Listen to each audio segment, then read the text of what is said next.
Saudara, KAI Daup 5 Purwokerto berikan layanan kesehatan gratis di atas kereta api atau rel klinik untuk warga di sekitar stasiun terpencil dan letaknya cukup jauh dari wilayah perkotaan.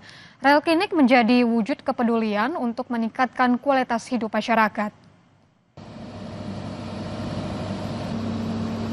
Warga di sekitar stasiun Kebasan Kabupaten Banyumas, Jawa Tengah memanfaatkan layanan kesehatan gratis di atas kereta api atau rel klinik untuk periksa kesehatan. Berbagai layanan kesehatan seperti layanan poli umum, spesialis gigi, spesialis mata, kandungan, laboratorium, dan juga layanan obat gratis dapat diakses oleh warga. Warga antusias dapat memeriksa kesehatannya di atas kereta secara gratis.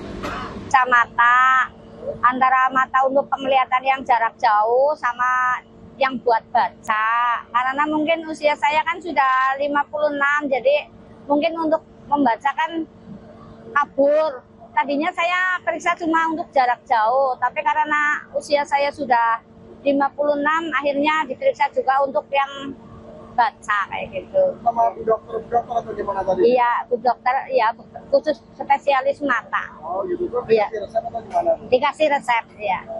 Bu, ini gratis atau gimana? Gratis, ya. Tanpa biaya sebesar pun, Bu. Kepala KAI Daup 5 Purwokerto menyebut KAI tidak hanya berfokus pada transportasi, tapi juga hadir nyata lewat layanan kesehatan, pendidikan, dan dukungan sosial. Diharapkan bantuan itu bisa dirasakan manfaatnya secara luas. Untuk menyatakan komitmen dari PT Kereta Api Indonesia, khususnya Daup 5 Purwokerto, terkait kepedulian terhadap sosial dan tanggung jawab lingkungan, atau kita dikenal dan tanggung jawab terhadap sosial dan lingkungan TJSL.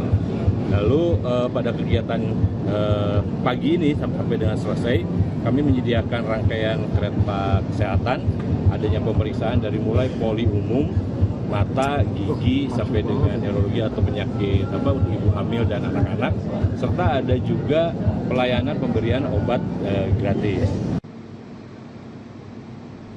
Lewat rel klinik, warga bisa periksa kesehatan gratis dan mendapat sosialisasi soal peduli terhadap keselamatan perjalanan kereta api.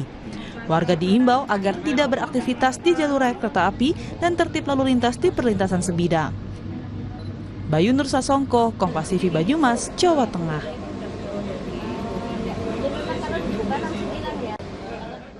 Usai jeda akan ada informasi mancanegara, salah satu serangan Israel di kota Gaza dalam 24 jam terakhir kembali menewaskan 16 orang, termasuk 2 anak dan 4 perempuan.